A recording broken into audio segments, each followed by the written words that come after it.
Well, as you know, the smaller parties have raised some concerns that then relate to the credibility of this particular election. Joining me now in studio is Professor Ivor Sarakinsky, who is with the Wits School of Governance. Thank you so much, Ivor, for your time today. Are you concerned? How concerned should we be about this? I mean, I've covered lots of elections over the past few years, and this is the first time that there's been such an alarm bell being raised by the parties.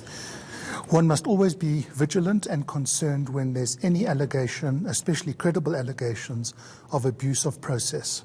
So one should never ignore these kinds of issues. In this context, it's very concerning that even before the vote was finished, even before it started, small parties were going onto social media with video clips, already casting doubt on the ability of the IEC to manage this election. So there was the ballot box issue, then there was the ink issue, and there were other issues about the voters' roll and the early voting stamps. So in a sense, the smaller parties had an intuition, a good one, that they weren't going to do well, and what they were trying to do is build an excuse into the process. And now that it's clear what the pattern is, they are trying to cry foul.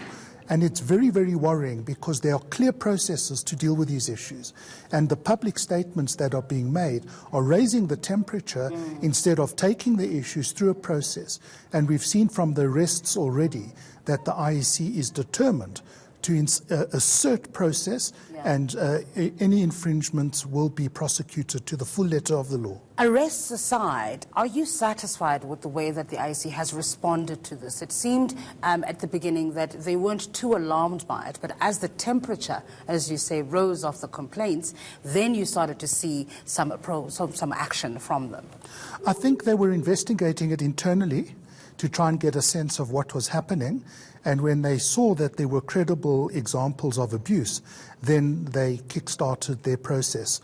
The IEC is a first-rate world leader in running elections, and there's no question in my mind that there was any negligence in dealing with this. You get the information and you act, and I think the IEC has done exactly that. What's the likelihood of a significant delay in the final announcement? We're expecting it on Saturday evening, but given all of these complaints right now, the Democratic Alliance calling for a full audit rather than a partial one, some wanting to go to the electoral court, what's the likelihood? It may well delay the finalization of the result. I don't think it should be too much of a delay in terms of the time frame set by the Constitution, in terms of the other processes that roll out. I think these can be investigated quite easily. On the scanners, you download that into Excel sheets, and then you compare Excel sheets, and immediately you'll find out who has voted more than once. And the stupidity of this is that all the contact details are there on record. So it's an easy case to prosecute. I very much doubt if the numbers are such that it's going to have any impact on the result.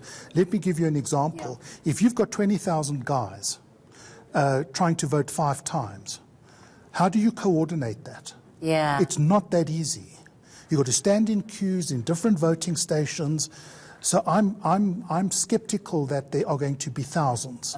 I think it's on the margin, and I think it's a couple of people who may have done this proactively to try and create an excuse for when the results come out. Well, let's have a quick look at where we stand. Gareth is by our video wall there, and he's going to give us a quick snapshot of where things stand. But one thing for me, Gareth, that's been quite interesting is the current positioning of the FF Plus at the moment.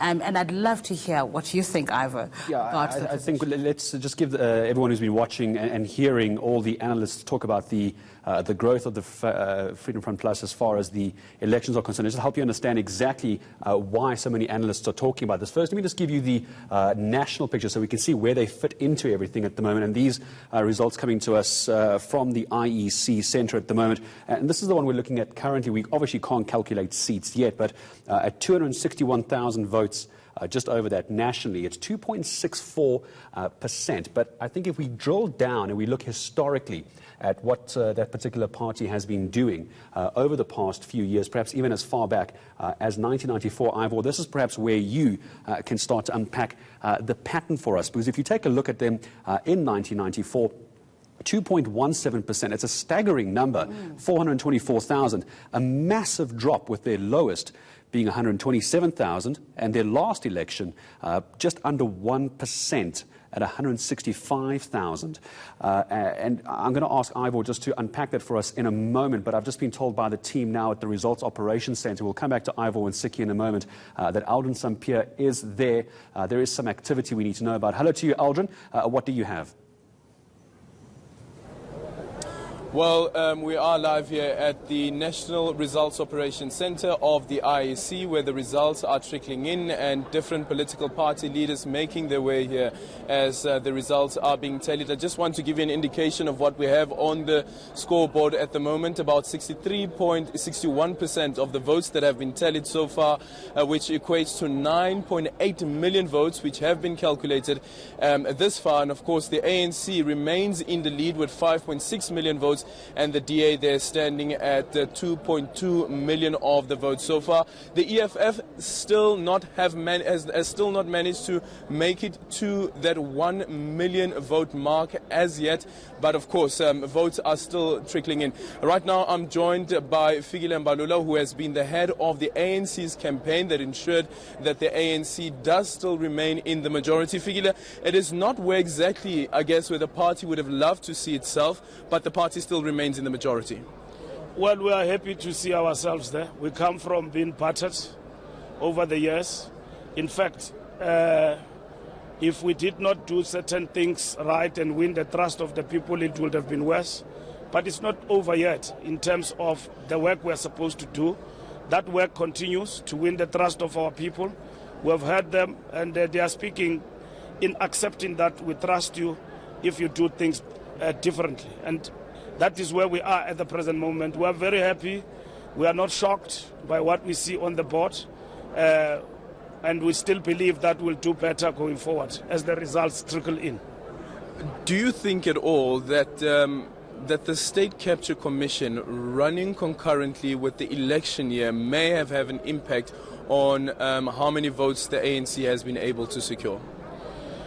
The ANC, in relation to the State Capture Commission, probably that state capture, we can argue, we'll make an analysis, will have added positive element into the ANC campaign, because it began to show practically that we're taking steps to fight corruption. We walk the talk.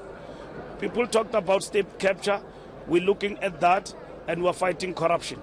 So don't look at it from the point of view that negatively it affected us, because some of our members and our organization is seen in the negative light in relation to that. But equally, people looked at it and say, yes, you are responding.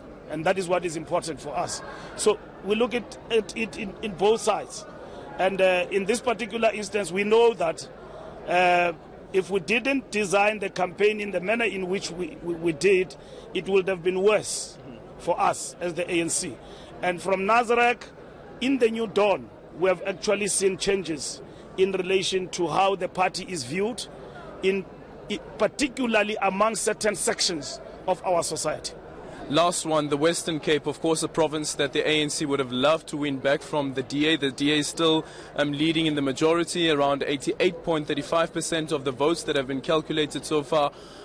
Are you in a position to accept defeat, that the ANC has failed to win back the Western Cape from the DA? Yes. In that regard, yes, we concede defeat. With regard to the Western Cape, we wanted to cut the DA below 50%. We have failed in the Western Cape. But in relation to us, we have done better in the Western Cape. We have done well. We could have done well if certain things that we needed to do, we could have. I mean, we need to consolidate our leadership in the Western Cape. In the last election, the DA got almost 2/3 majority. And coming from there to where we are today, I think we have done well, not exceptionally well, in relation to what we wanted to achieve. In that regard, We knew we will not win, but if we worked harder, we could actually win the Western Cape. It's up to next time. We need to keep working. We concede defeat in relation to the Western Cape, to the DA. Okay then, thank you so much, Fikile Mbalula, the head of the ANC's campaign, conceding defeat when it comes to the Western Cape. Another province that we'll be watching quite closely is Gauteng. At the moment, only 50% of the votes that have been tallied so far, so things could change. At the moment, the ANC remains in the lead here in Gauteng at 53%, and the DA is second at 24%, and the EFF in third place at 13.21%. But once those votes come in from the big townships, including Soshanguve as well as Soweto, we will see a change in those figures.